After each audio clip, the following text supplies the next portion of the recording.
You can lose belly fat faster than people injecting Ozempic without taking anything. After coaching over 25,000 clients, I have found a 4-step process you can follow to naturally lose belly fat faster than any drug could. And before I give you the 4-step process, I want to explain the problem with taking Ozempic to lose belly fat. Because right now, taking Ozempic or a GLP-1, you might be seeing people drop weight fast. And it's true, the scale will drop fat. But losing weight and losing fat are not the same thing. Here's what's actually happened to a lot of the people who take this drug. It kills your appetite, so you barely eat. But you're not just eating less calories to lose weight, you also end up eating less protein, which, those two things combined, is less of the fuel your muscle needs to survive. So your body won't just burn fat, it'll burn muscle along with it, and what nobody thinks about is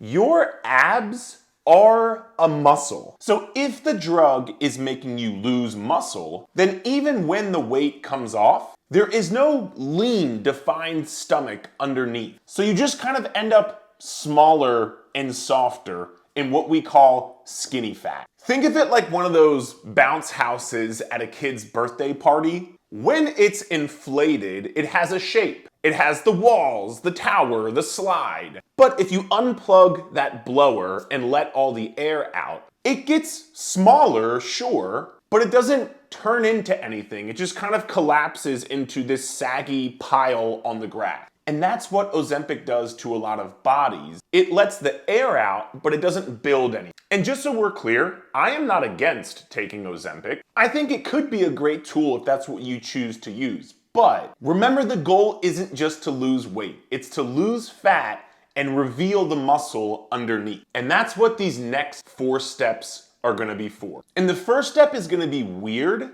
because it's gonna put you in a bigger calorie deficit while eating the same amount of calories. And it sounds impossible, but let me show you. 2 people can eat the same exact amount of calories, and one of them will lose more fat. Not because of genetics, not because of metabolism, because what the calories were made of. You've probably heard eat whole foods and clean foods 1,000 times. And every time the reason is like, well, it's healthier. That's not a reason, so you don't take it seriously. Nobody tells you what these healthier whole foods actually do for fat loss. Think of it like buying a couch. One store delivers it fully assembled. Somebody carries it in, puts it down, and it's done. The other store ships it in a bunch of boxes. Now, you do the work to assemble it, and it takes a bit more work. Eating processed foods is the pre-assembled couch. A factory already broke it down for you, so your body barely has to work to digest and break down the food. Whereas whole food,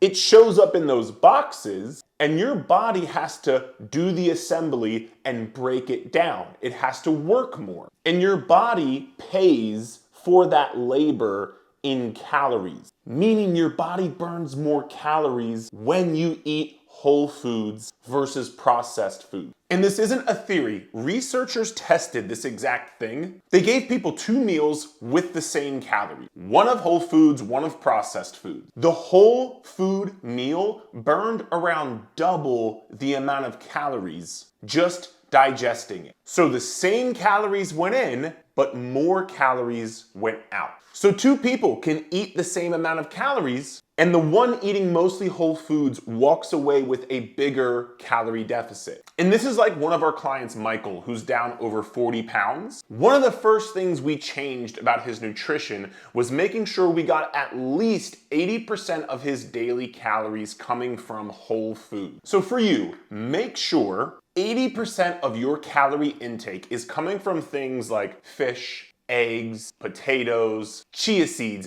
any food that has like one ingredient. So think banana, one ingredient. Eggs, 1 ingredient. Oatmeal, 1 ingredient. And this will speed up your fat loss more than taking Ozempic could. And by the way, if you don't know how many calories you should be eating per day for your calorie deficit, I have a free calorie calculator in the description of this video below.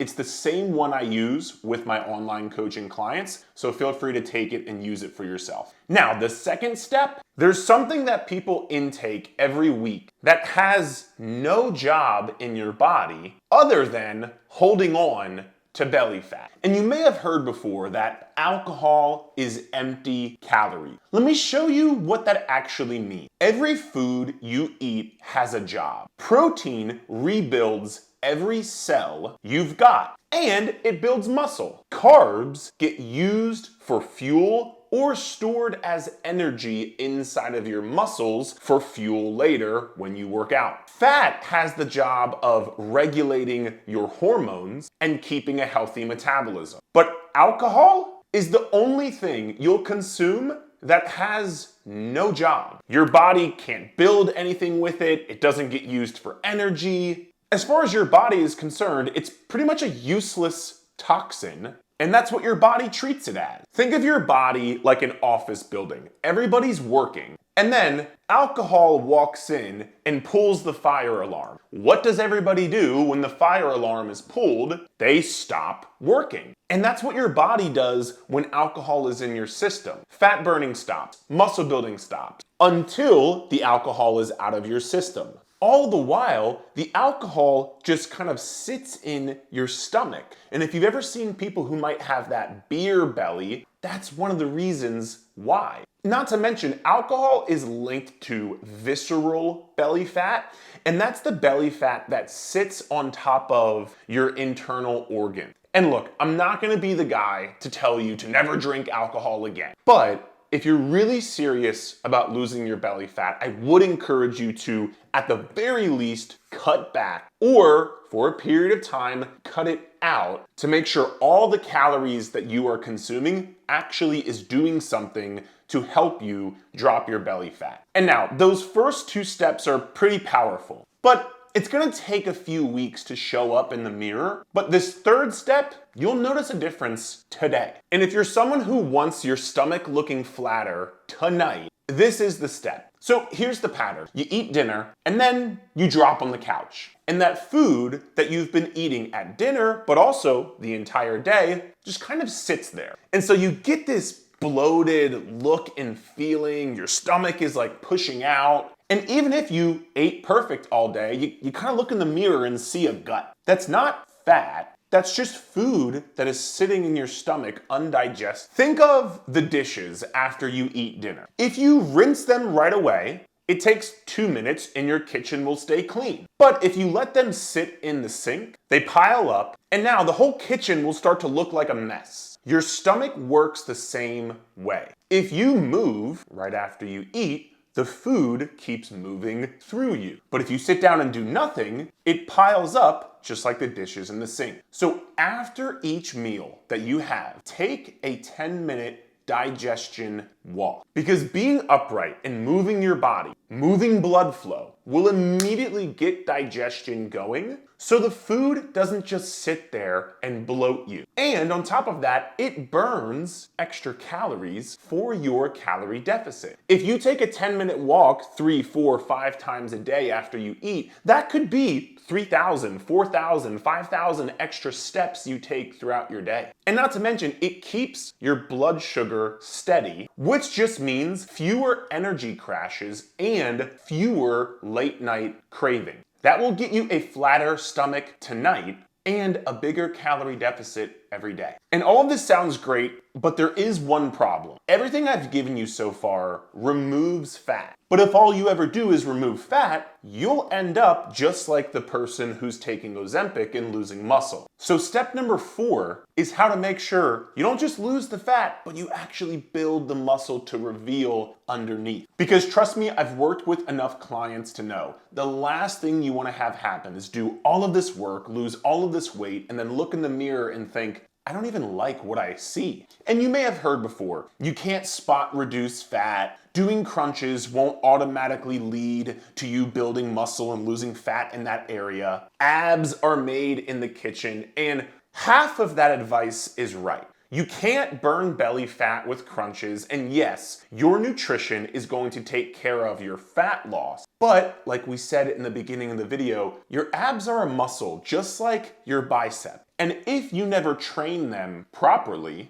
there won't be anything there to show when the fat finally comes off. Think of it like a theater. Losing belly fat is like the curtain going up. But the curtain going up wasn't the show. The muscle is the show that you actually want to watch. And if you just raise the curtain and there's no show behind it, you're gonna be sitting in the theater thinking, why am I here? Why did I come here and do this? So don't raise the curtain on an empty stage. Train your abs just like you would train any other muscle, with resistance, with progressive overload, and through exercises that are spinal flexion exercises. And that just means rounding your spine, kind of curling into a ball. Examples would be cable crunches, hanging knee raises, reverse crunches, decline sit-ups, and all you need is 2 to 3 times a week of 2 to 3 exercises, adding weight over time, just like any other lift. One of our clients, Chelsea, did this the whole way through her diet. So when she finally dropped the belly fat, as you can see, she actually had definition in her stomach. And remember, this is the exact muscle that Ozempic has a greater risk of losing if you don't follow this 4-step process. And that's why you'll see faster progress losing your belly fat than someone who just takes Ozempic. Now, if you're like, Eric, this makes a lot of sense, but I do not have the time or mental bandwidth to figure all of this out on my own. Can you just build me an exact plan I can follow? Yes, I can do that for you. And that's what we do in my 8-week fat loss challenge. You'll get a personalized workout and nutrition plan, plus paired up with a one-on-one coach dedicated to you to hold you accountable and adjust your plan and answer any questions along the way to force your body to see progress week over week. If you're interested in that, there's a link in the description of the video below to learn more about my 8-week fat loss challenge. And now if you're thinking, okay, Eric, I got this, but don't BS me. How long is it gonna take for me to actually lose the belly fat? Well, I made a video on exactly the brutally honest timeline for you to lose your belly fat. You can watch that here coming up next.